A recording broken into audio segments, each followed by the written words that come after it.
نحمده ونصلي على رسوله الكريم اما بعد فاعوذ بالله من الشيطان الرجيم بسم الله الرحمن الرحيم ربي اشرح لي صدري ويسر لي امري واحلل عقدة من لساني يفقهوا قولي اللهم صل على محمد وعلى آل محمد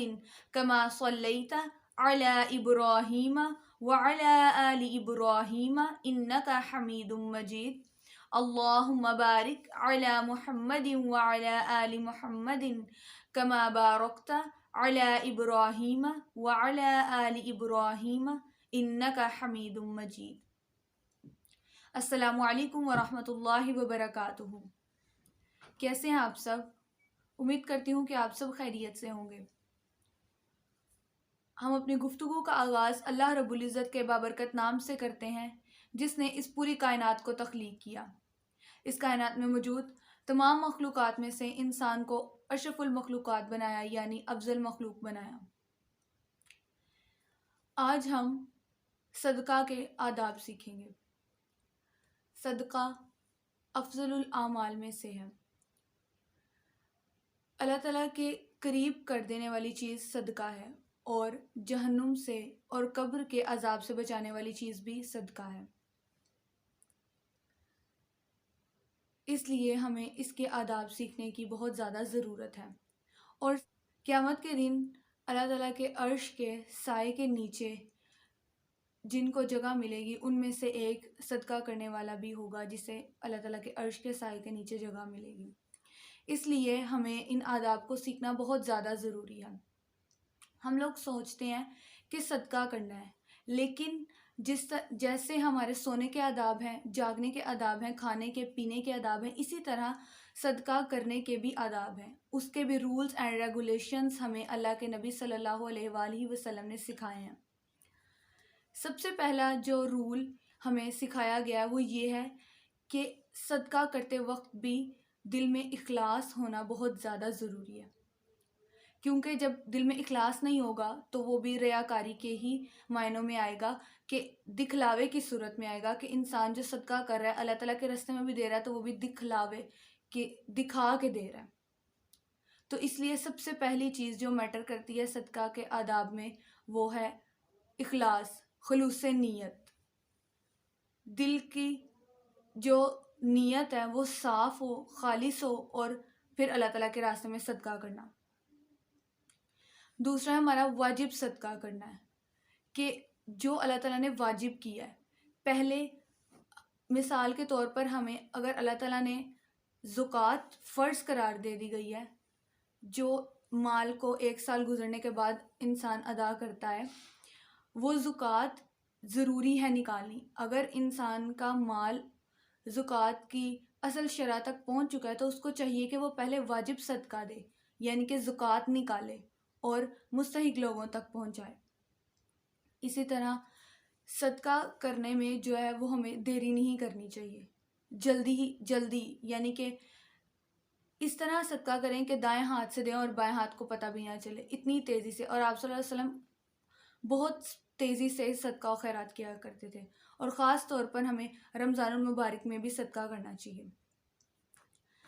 اسی طرح ہم دیکھتے ہیں کہ صدقہ جو ہے وہ حلال اور پاکیزہ مال سے کرنا چاہیے، یعنی انسان کا مال بالکل حلال ہو، پھر اللہ تعالیٰ کے نزدیک وہ صدقہ و خیرات یا زکوٰۃ قابل قبول ہوگی، جب انسان کی کمائی حلال کی ہوگی۔ یہ نہیں کہ انسان یہ دیکھے بغیر، سوچے بغیر کہ میں کس ذریعے سے کما رہا ہوں، ٹھیک ہے، کس طریقے سے کما رہا ہوں، ذرائع اس کے حرام ہے، لیکن وہ اپنی طرف سے اللہ تعالیٰ کے راستے میں زکوٰۃ یا صدقہ خیرات کر رہا ہے۔ سب سے پہلے ہمیں یہ بھی دیکھنے کی ضرورت ہے کہ مال جو ہے وہ ہمارا پاک ہونا چاہیے، حلال ہو، حلال ذرائع سے کمایا گیا مال اللہ تعالیٰ کے راستے میں دیں، اور اللہ تعالیٰ کے راستے میں محبوب چیز دینی چاہیے، پسندیدہ، جو انسان کو سب سے پسند ہو اس میں سے صدقہ کریں۔ یہ نہیں کہ ہمیں بالکل اچھی چیزیں، بہت اچھی چیزیں پسند ہے اور ہم اللہ تعالیٰ کے راستے میں ردی چیزوں کا صدقہ دے دیں۔ نہیں، بالکل محبوب چیز اللہ تعالیٰ نے اپنے وحی میں، اپنے قرآن میں پارہ نمبر 4 اور پارہ نمبر 4 کی فرسٹ آیت سورہ آل عمران کی آیت نمبر 92 میں فرمایا ہے لن تنالوا البر حتی تنفقوا مما تحبون، تم ہرگز نیکی میں کمال تک اس وقت تک نہیں پہنچ سکتے ہو جب تک اپنی محبوب چیز میں سے صدقہ نہیں کرتے ہو، اپنی محبوب چیز اللہ تعالیٰ کے راستے میں نہیں دیتے ہو۔ اس آیت میں اللہ تعالیٰ نے یہ فرمایا کہ ہمیں اپنی سب سے محبوب چیز دینی چاہیے۔ اسی طرح حضرت عمر رضی اللہ تعالیٰ عنہ کو میٹھا پسند تھا تو وہ میٹھا ہی زیادہ صدقے میں دیا کرتے تھے، اور ہمیں بھی چاہیے کہ ہمیں جو ہماری سب سے محبوب چیزیں ہیں جن کو ہم پسند کرتے ہیں اس میں سے دیں۔ اور جب ہم صدقہ کریں تو اس طرح سے کریں کہ سامنے والا بندہ جو ہے وہ محسوس نہ کر پائے، یعنی کہ صدقہ کرنے میں ہمیں احسان اور اذیت دونوں چیزوں کو ملانا نہیں چاہیے کہ جس کو ہم دے رہے ہیں صدقہ اس کے اوپر ہم احسان جتلا رہے ہیں، اس کو اس چیز کا احساس نہیں ہونے دینا چاہیے کہ یہ تم پہ احسان ہے، بلکہ اللہ تعالیٰ کی رضا کی خاطر اس انسان کو ہم صدقہ دے رہے ہیں، اور کسی کو آر بھی نہیں دلانا چاہیے صدقے کے معاملے میں، بالکل خلوص نیت کے ساتھ صدقہ کرنا چاہیے۔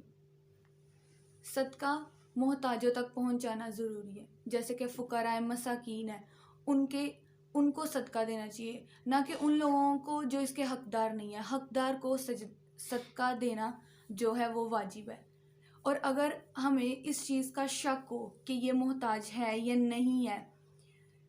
تو اس شک کو ایک سائڈ پہ رکھتے ہوئے آپ نے اس کو صدقہ دینا ہے، کیونکہ اللہ کے نبی یہ نہیں دیکھتے تھے کہ اب یہ واقعی میں اس چیز کا مستحق ہے تو میں اس کو صدقہ دوں، نہیں۔ اللہ کے نبی نے فرمایا کہ اگر کوئی گھڑ سوار بھی آ کر آپ سے سوال کرتا ہے نا اللہ کے نام کا تو آپ اس کو دیں، کیونکہ ہم نہیں جانتے، بظاہر وہ ہمیں گھوڑے پر سوار لگ رہا ہے لیکن ہم اس کے حالات سے واقف نہیں ہیں، اس لیے ہمیں چاہیے کہ ہمارے گھروں کے باہر یا ہم کہیں پہ باہر آؤٹنگ پہ جا رہے ہیں، کہیں پر بھی ہیں تو کوئی سائل آ رہا ہے مانگنے کے لیے تو ہمیں چاہیے کہ ہم اس کو دیں، ہم اس کو ٹون مت نہیں کریں کہ تم تو کما سکتے ہو، تم اچھے خاصے ہو، یہ نہیں، ہم نے اس کو دینا ہے کیونکہ وہ اللہ کے نام پہ مانگ رہا ہے، اس کو ضرورت ہے تو وہ مانگ رہا ہے نا، وہ اپنی غیرت بیچ کے مانگ رہا ہے، تو اس لیے ہمیں اس کو دینا چاہیے، صرف اللہ تعالیٰ کی رضا کی خاطر۔ ہم نے اللہ تعالیٰ کی رضا کی خاطر ہی صدقہ کرنا ہے، اور ہم نے کوئی بھی غلط بات اپنے مائنڈ میں نہیں لے کر آنی ہے۔ اسی طرح جب انسان صدقہ کرے تو صدقہ کر کے واپس نہیں لوٹانا چاہیے، کہ یہ نہیں ہے کہ اب ایک انسان نے کسی کے اوپر صدقہ کیا ہے تو وہ اب اس کو واپس کرے، واپس نہیں کرنا اس صدقے کو، صدقہ جو کیا گیا اس کو اپنے پاس رکھنا ہے، یعنی کہ اس سے اپنی ضرورت پوری کرنی ہے ضرورت مند نے۔ صدقہ کرنے والے کو اللہ تعالیٰ کے انعامات کا، اللہ تعالیٰ کے احسانات کا شکر ادا کرنا چاہیے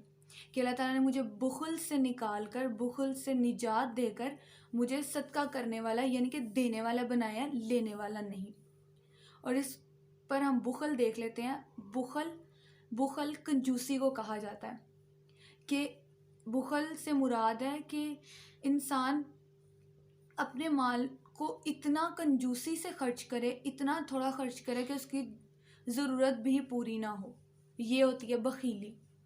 اور آپ صلی اللہ علیہ وآلہ وسلم کا فرمان بھی ہے کہ بخیل شخص اللہ تعالیٰ کو انتہائی ناپسند ہے، چاہے وہ عبادت گزار ہے، اور اللہ تعالیٰ کو سخی شخص اتنا پسند ہے چاہے وہ گناہ گار ہے۔ اب اس چیز کو ہم نے مائنڈ میں رکھتے ہوئے اللہ تعالیٰ کے راستے میں صدقہ کرنا ہے کہ اس نے ہمیں بخیلی سے بچایا ہے اور ہمیں دینے والا بنایا ہے، لینے والا نہیں۔ ہمیں زیادہ سے زیادہ اللہ تعالیٰ کے راستے میں صدقہ کرنا ہے، اور صدقہ چھپا کر دینا چاہیے۔ انسان جب صدقہ چھپا کر دے گا، یعنی کہ دائیں ہاتھ سے دے اور بائیں ہاتھ کو خبر بھی نہ ہو، اس طریقے سے دے تاکہ ریاکاری نہ ہو، شو آف نہ کرائے کہ بھئی میں اتنے پیسے دے رہا ہوں، یا اگر اس نے صدقہ دیا ہے تو یہ شو آف نہ کرائے کہ بھئی میں یہ پیسے دے رہا ہوں، یا میں نے اتنے اس کو دیے یا میں نے اتنے اس کو دیے، یہ چیز نہیں۔ خود بھی اس چیز سے بچنا ہے کہ بس اللہ تعالیٰ کے راستے میں جتنا ہے دے دیا ہے۔ اور اس چیز کا خاص طور پر خیال رکھنا ہے. اور انشاءاللہ ہم لوگ صدقہ کریں گے اللہ تعالیٰ کے راستے میں دل کھول کر اور عاجزی کے ساتھ، انکساری کے ساتھ. اس طرح نہیں کہ بس چلو جی جو ہے بس دے دیا، نہیں. اللہ تعالیٰ کو عاجزی اور انکساری پسند ہے اور خلوص نیت. انشاءاللہ تعالیٰ ہم سب یہ وعدہ کرتے ہیں کہ ہم اللہ تعالیٰ کے راستے میں ضرورت مندوں کی مدد کریں گے، غریبوں کو، اور جو اس چیز کے محتاج ہیں، جو اس چیز کے مستحق ہیں، ان کو صدقہ کریں گے انشاءاللہ.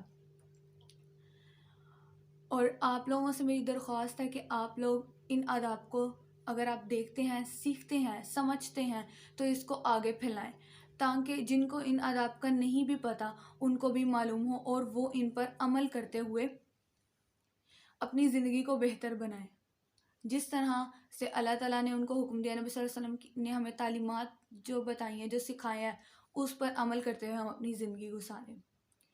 امید کرتی ہوں کہ آپ کو میری یہ ویڈیو پسند آئی ہوگی، تو اس لیے مجھے لائک کریں، شیئر کریں اور کمنٹ باکس میں ضرور بتائیں کہ آپ نے ان آداب پہ کتنا عمل کیا ہے، کتنا آپ لوگوں نے اس کو سمجھا ہے، سوچا ہے، اور اپنے آپ سے آپ لوگوں نے کتنے وعدے کیے ہیں اور اپنا سیلف انالیسس کتنا کیا ہے کہ ہم یہ آداب کریں گے، ہم ان پہ عمل کریں گے. جزاکم اللہ خیر. السلام علیکم ورحمۃ اللہ وبرکاتہ.